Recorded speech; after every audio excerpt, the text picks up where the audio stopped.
نه و صحبا نه تو داری و نه من. دل و دین در دربی زهره و شانی عجمی، آتشی شوق سلیما نه تو داری و نه من.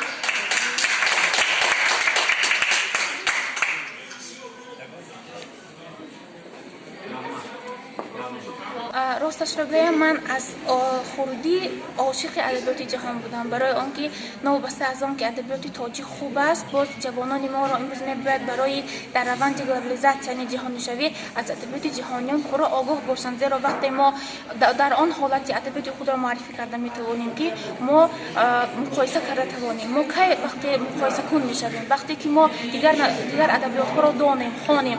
عموما نمونت ادبیات جهان یک فایدهش برای جوانان ما همین است که نسل نورس را زباندار می‌کنند، با ادبیات دیگر مملکت‌ها با نازکی آنها شناس می‌کنند. السلام علیکم مهمانی عزیز، خوانندگان عزیز، من مراد خیلشاد خواننده صنف نهم مکتب موسیقی شهر بوستون برای خوانندگان بلندتر میباشم و من از روی نمرات چهارم یعنی خواندن و عرضه کردن آثار ادیبان جهانی امروز در آزمون جمهوری فیلسوف دانایی کتاب از شروع کرده ایستاده‌ام.